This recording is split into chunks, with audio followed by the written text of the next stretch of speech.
오늘은 질문을 던지면서 설교를 시작하겠습니다. 요한계시록 어떤 책일까요? 계시록의 난해한 말씀을 해석할 때 사도 요한이 계시록을 통해서 전하고자 하는 메시지를 알고자 할 때 우리는 이 질문에 대한 답을 먼저 풀어야 됩니다. 계시록은 어떤 책일까? 성서학자들은 세 가지를 제시하고 있습니다. 하나, 요한계시록은 묵시문학에 속한 책이라는 것입니다. 사도 요한은 계시록을 시작하면서 이렇게 시작하고 있습니다. 계시록 1장 1절 보시면 예수 그리스도의 계시라, 반드시 속히 일어날 일들을 그 종들에게 보이시려고. 요한계시록은 하나님께서 반드시 일어날 일들을 보이기 위해 사도 요한에게 보여주신 환상과 계시의 말씀으로 이해할 수 있습니다. 계시록이 어려운 것은 그 안에 우리에게 이해할 수 없는 좀 두려움을 주는 일곱 인, 일곱 나팔, 일곱 대적과 같은 환상이 기록되어 있기 때문인데, 묵시문학이란 하나님의 섭리에 대한 비밀을 계시를 통해 전하기 위한 책이라는 면에서 요한계시록은 묵시문학에 속해 있다 말할 수 있습니다. 또한 계시록을 예언서로 보기도 하는데요, 여기에는 말씀을 전하는 선지자가 있어야 됩니다. 계시록의 저자 사도 요한은 소아시아 지역에서 활동했던 선지자로 하나님께서 보여주신 환상과 계시의 말씀을 교회와 성도들에게 전할 때 사도 요한 계시록 1장 3절에서 계시록을 예언의 말씀이다 이렇게 기록을 하고 있습니다. 마지막으로 성서학자들은 계시록을 서신서로 보고 있습니다. 그 이유를 계시록 1장 11절에서 찾아볼 수 있는데, 교회들을 향한 주님의 말씀을 사도 요한이 기록하여 전하고 있기 때문입니다. 네가 보는 것을 두루마리에 써서 일곱 교회에 보내라. 네가 보는 것을 두루마리에 써서 일곱 교회에 보내라. 주님 말씀하시는 이유가 뭘까요? 7은 성경에서 완전 수지요. 계시록에 기록된 말씀은 당시 도미티안 황제의 핍박 속에 어려운 시간을 보내고 있는 소아시아 일곱 교회를 향한 말씀인가 동시에 지상에 있는 모든 교회와 성도들을 위한 주님의 말씀이기도 하기 때문입니다. 그래서 계시록에 이 구절이 반복되어 나오는 것을 이제 우리가 이해할 수 있습니다. 계시록 3장 22절 보시면 귀 있는 자는 성령이 교회들에게 하시는 말씀을 들을지어다. 오늘 살펴볼 본문은 사도 요한이 하늘의 열린 문으로 올라가는 장면으로 시작을 합니다. 하나님께서 요한을 하늘의 열린 문으로 올라오게 하시는 이유, 우리 1절에서 찾아볼 수 있는데요, 같이 읽겠습니다. 시작. 이후에 내가 보니 하늘에 열린 문이 있는데 내가 들은 바 처음에 내게 말하던 나팔 소리 같은 그 음성이 이르되 이리로 올라오라. 이후에 마땅히 일어날 일들을 내가 네게 보이리라 하시더라. 아멘. 마땅히 일어날 일들은 무엇을 가리킬까요? 계시록의 구조를 잠깐 말씀을 드리겠습니다. 요한계시록 2장부터 3장까지는 소아시아 일곱 교회를 향한 주님의 말씀이 기록이 되어 있고요, 오늘 살펴볼 계시록 4장은 하늘의 보좌와 그 보좌에 앉아 계신 성부 하나님에 대한 말씀이 담겨 있고요, 5장에서는 드디어 심판의 인을 떼시는 예수 그리스도를 사도 요한이 증거하고 있습니다. 그리고 계시록 6장부터 18장까지가 우리를 좀 두렵게 만드는 일곱 인, 일곱 나팔, 일곱 대접의 대항을 통해서 교회와 성도들을 핍박했던 짐승과 바벨론이 멸망하는 종말론적 심판에 대한 말씀이 기록이 되어 있습니다. 당시 지상의 교회는 황제 숭배를 거부하던 그리스도인들이 박해를 당하고 신앙을 지키기 위해 순교하던 시기였습니다. 믿음을 지키기 어려운 시대에 하나님 사도 요한을 천상의 보좌가 있는 곳으로 부르셨고, 거기서 역사를 주관하시고 심판을 행하실 그리스도를 보여주신 것입니다. 사도 요한은 하늘의 열린 문으로 올라가 보좌에 앉으신 하나님을 보게 됩니다. 성경에 하나님을 묘사하는 기록이 많지가 않습니다. 신학자들은 천국을 보려면 계시록 21장을 읽어야 하고, 하나님을 보려면 계시록 4장을 보아야 한다는 말을 할 정도로 오늘 본문에는 하늘 보좌에 앉으신 하나님을 사도 요한이 생생히 증거하고 있습니다. 천상의 보좌에 앉아 계신 하나님, 어떤 모습이었을까? 2절과 3절 보실까요? 내가 곧 성령에 감동되었더니 보라, 하늘의 보좌를 베풀었고 그 보좌 위에 앉으신 이가 있는데 앉으신 이의 모양이 벽옥과 홍보석 같고 또 무지개가 있어 보좌에 둘렸는데 그 모양이 녹보석 같았다고 사도 요한은 기록합니다.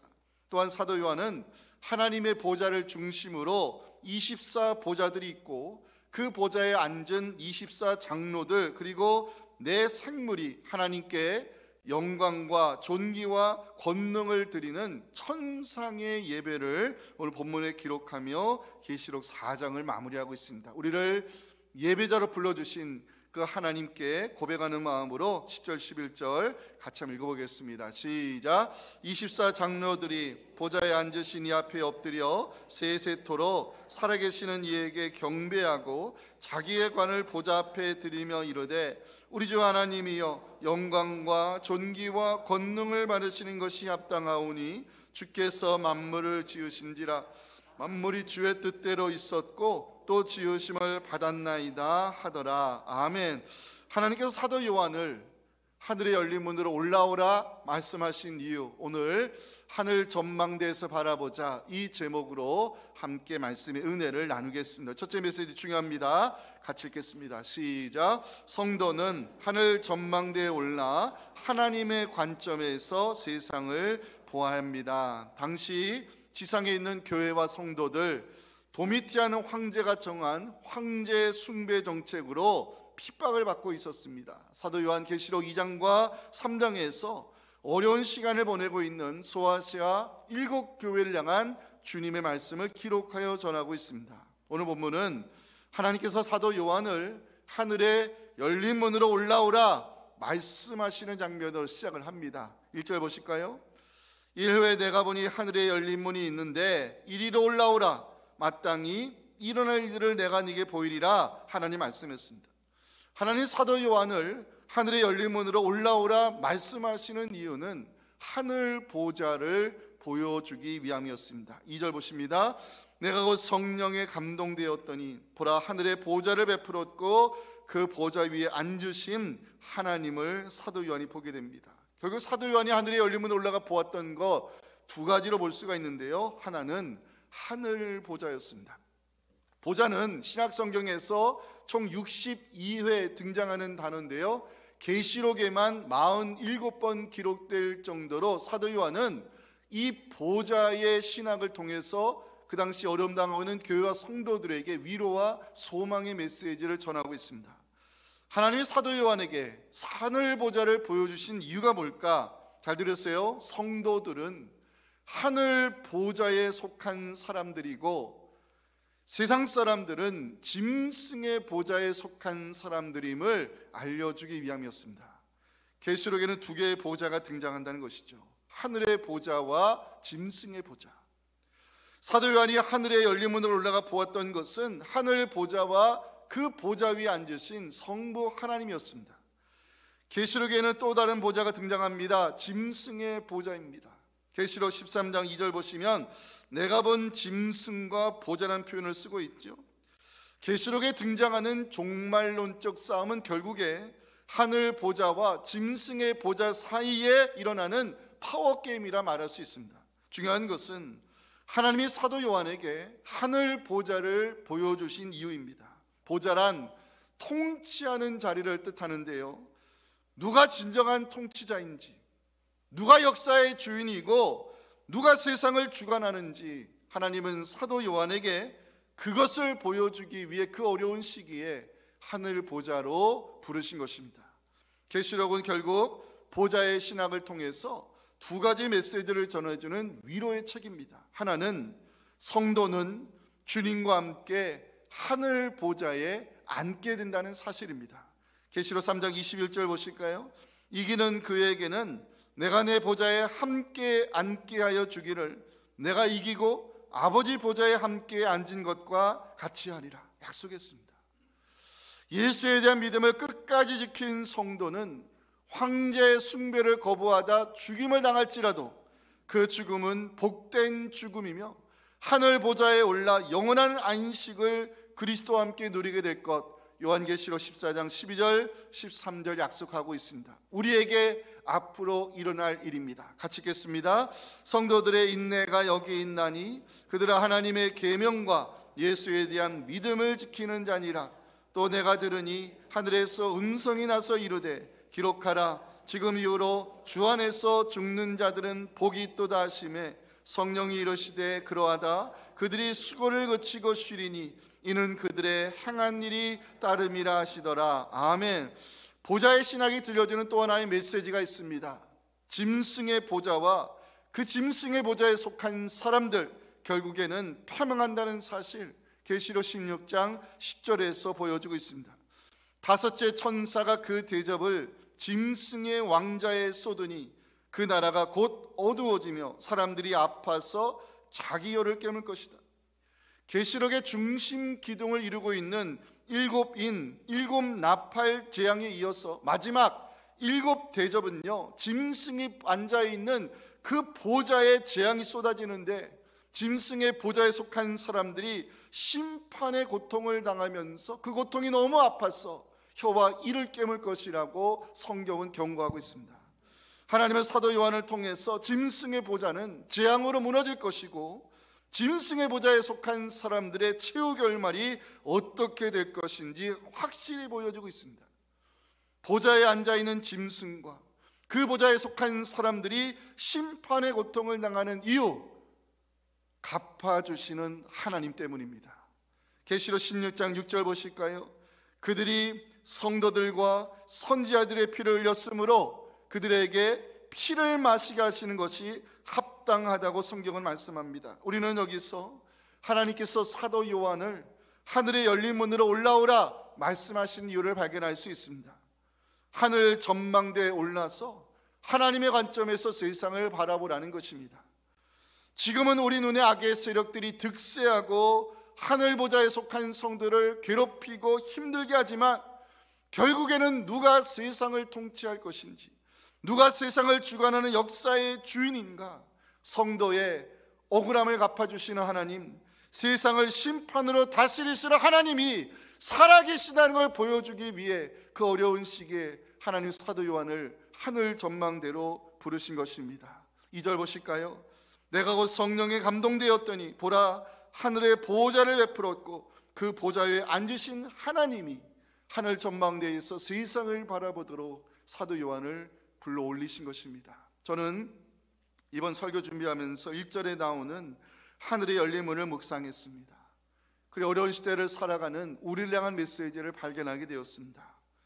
세상살이가 힘들어 보일 때 우리는 하늘 전망대에 올라서 하나님의 관점에서 세상을 보아야 한다는 것입니다. 도미티안 황제가 교회와 성도들을 핍박할 때 하나님 사도 요한을 하늘 전망대로 부르셨습니다.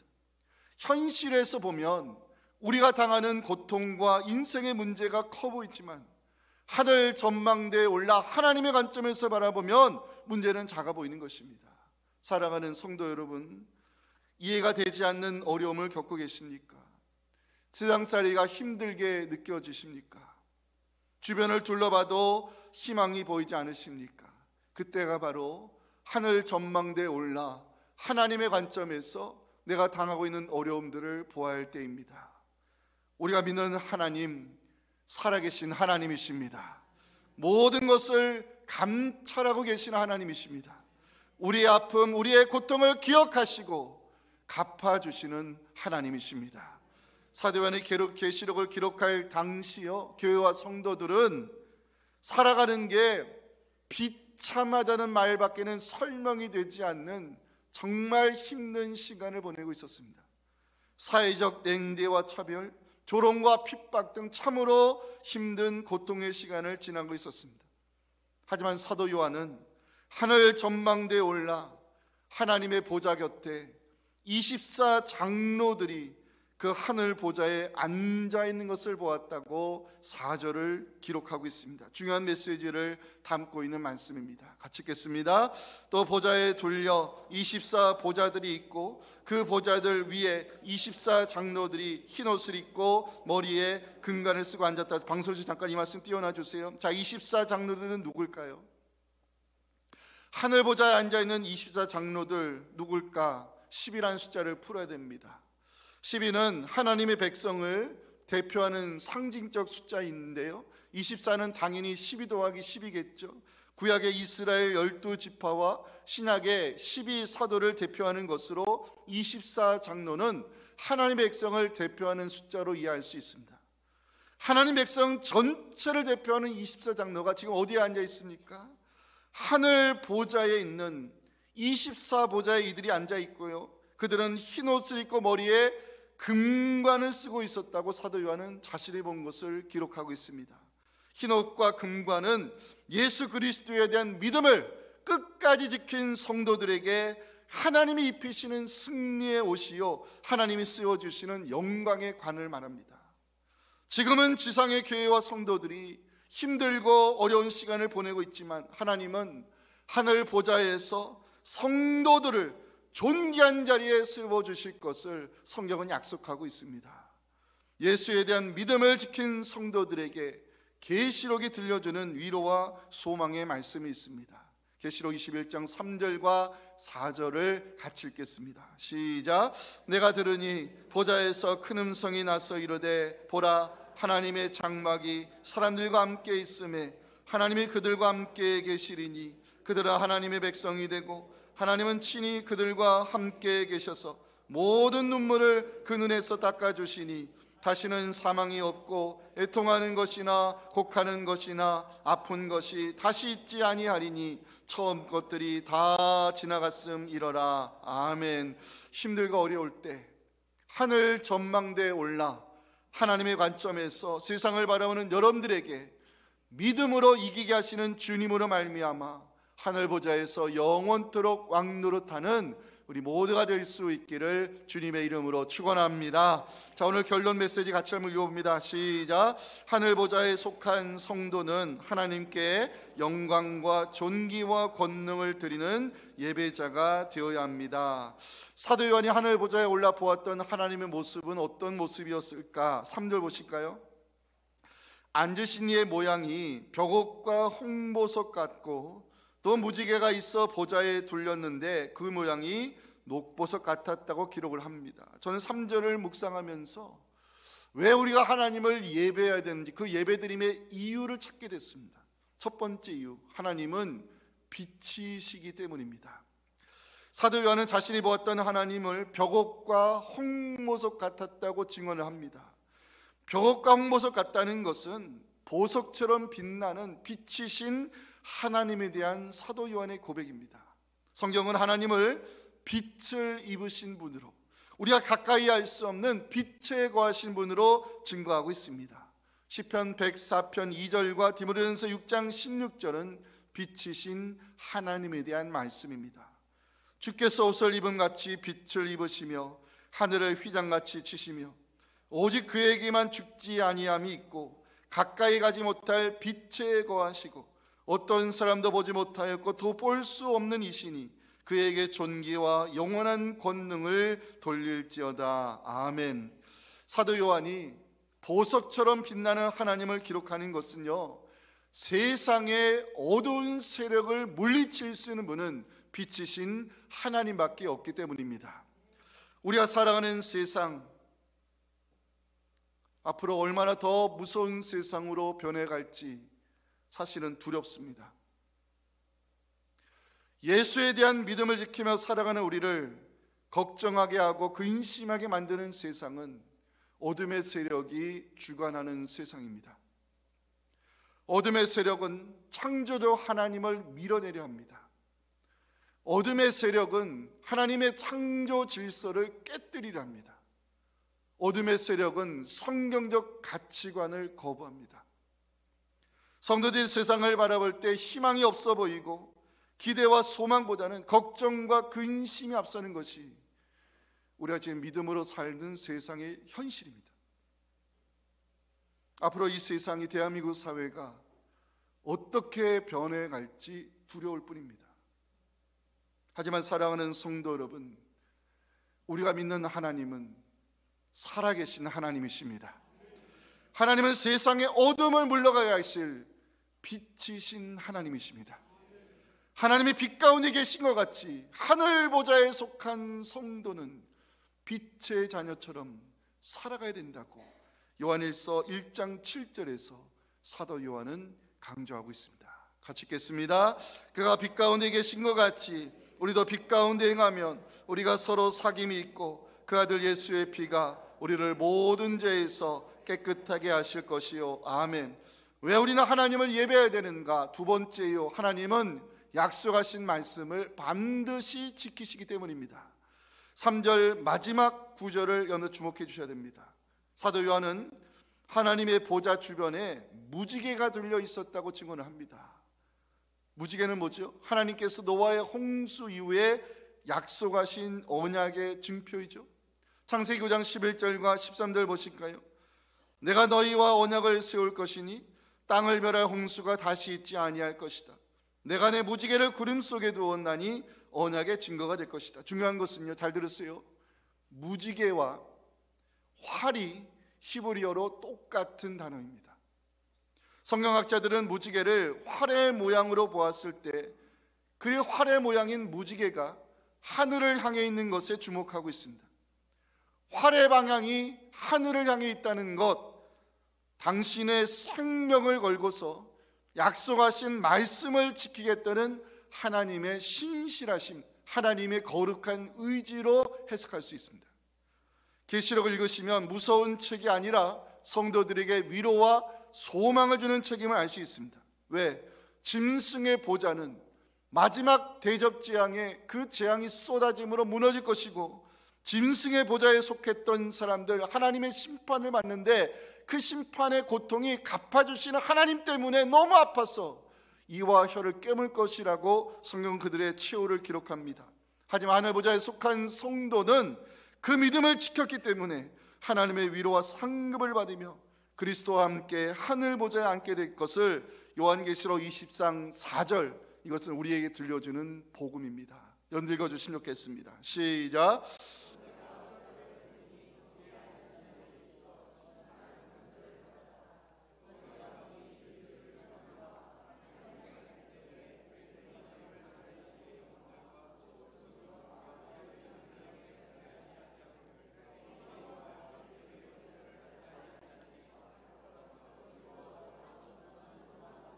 아멘. 약속하신 말씀을 당신의 생명을 걸고 지키겠다는 신실하신 하나님, 우리가 하나님을 경배하고 예배해야 될 이유입니다. 세 번째, 왜 우리는 하나님을 예배해야 될까? 하나님은 거룩하신 분이시기 때문에 그렇습니다. 사도 요한은요, 하나님의 보좌 앞에 수정과 같은 유리바다가 있었다고 자기가 본 것을 6절에서 기록하여 우리에게 보여주고 있습니다. 성경학자들은 보좌 앞에 있는 유리바다를 인간이 하나님에게 접근할 수 없는 절대적 거리로 이해하고 있습니다. 하늘 보좌 앞에 인간이 접근할 수 없는 유리바다가 있다는 것은 바로 하나님의 거룩하심을 보여주는 것입니다. 중요한 것은 그 보좌 주위에 있는 내 생물이 거룩하신 하나님을 찬양하고 경배를 드리는 장면인데요, 7절 보실까요? 네 생물이 등장하죠. 하나는 사자, 또 하나는 송아지, 또 하나는 사람, 마지막은 독수리입니다. 이 네 생물은 무엇을 가리키는 것일까요? 자, 사자, 야생 동물의 왕입니다. 소는 모든 것을 인간에게 내주는 가축 중에서 최고입니다. 독수리는 하늘을 주관하는 새들의 왕이고요, 인간은 만물의 영장입니다. 이 네 생물은 피조물들을 대표하는 최고의 것들로, 그 최고의 피조물들이 지금 뭐하고 있습니까? 8절 마지막 보실까요? 밤낮 쉬지 않고 이르기를 거룩하다 거룩하다 거룩하다, 주 하나님 곧 전능하신 이여 전에도 계셨고 이제도 계시고 장차 오실 하나님을 선포하고 있습니다. 이 최고의 피조물들이 존재하는 이유가 뭐라고요? 하나님께 경배와 찬양을 드리기 위함이요, 피조물들은 하나님께 합당한 영광을 드리는 예배자가 되어야 됨을 9절에서 사도 요한은 증거하고 있습니다. 같이 읽겠습니다.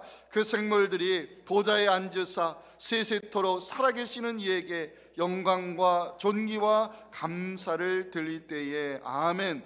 마지막 네 번째, 왜 우리는 하나님을 예배해야 되느냐? 하나님은요 영광을 받으시기에 합당하시기 때문입니다.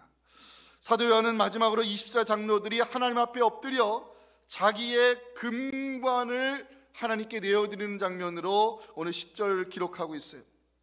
24장로들이 보좌에 앉으신 이 앞에 엎드려 세세토록 살아계시는 이에게 경배하고 자기의 금관을 하나님의 보좌 앞에 드리고 있습니다. 24장로들, 하나님의 백성을 대표하는 사람들입니다. 성도로 부름받은 우리는 왜 하나님을 경배하고 우리의 면류관을 주께 드려야 되느냐?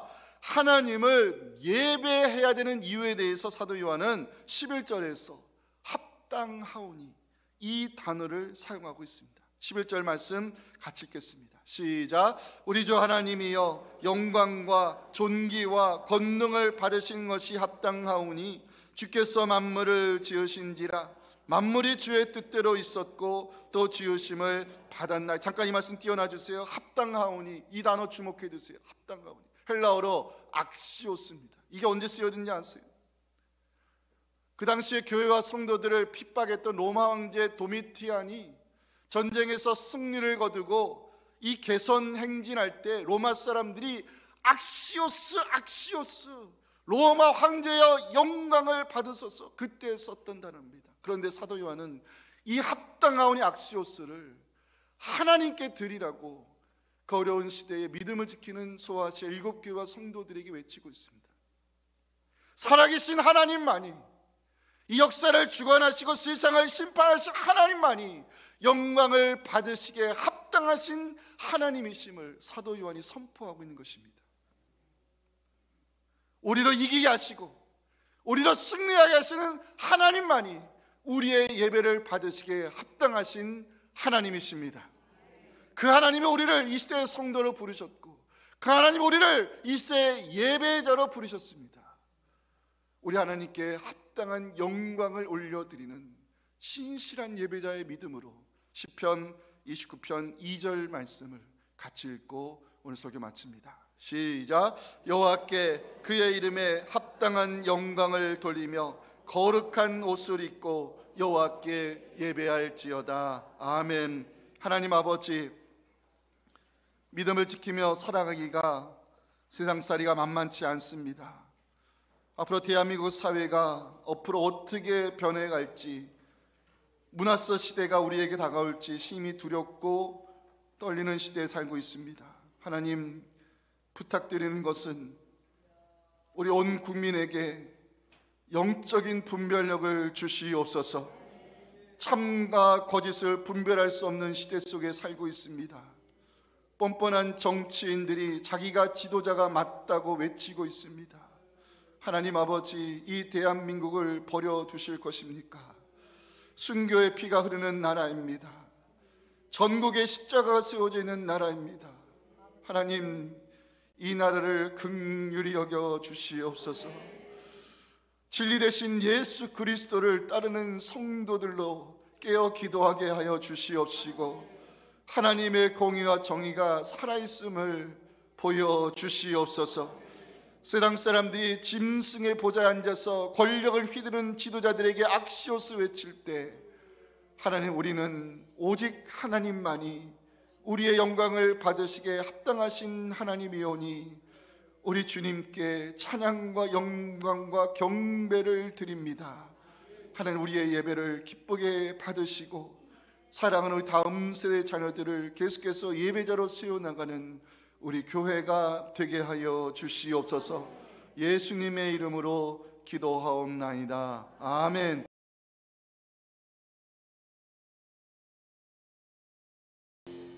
아무 자격 없는 우리를 하나님 앞에 예배자로 세우기에 정작 십자가에서 버림받으신 우리 구 예수님의 은혜와 지금도 우리의 존귀와 영광과 찬양을 받기를 기뻐하시는 우리 아버지 하나님의 크신 사랑과 성령의 역사가 주신 이 말씀을 마음속 깊이 새기며 힘들고 어려울 때 하늘 전망대에 올라가 고난 가운데 일하시는 하나님을 보게 도와주시옵시고, 내가 열심을 다해 지킨 예배의 자리를 사랑하는 자녀들, 손주들에게 믿음의 유산으로 물려주기를 원하는 우리 사랑하는 성도들의 이 귀한 부르짖음과 우리 자녀 세대 예배와 섬기는 교회 위에 지금부터 영원토록 함께 하시기를 간절히 축원하옵나이다.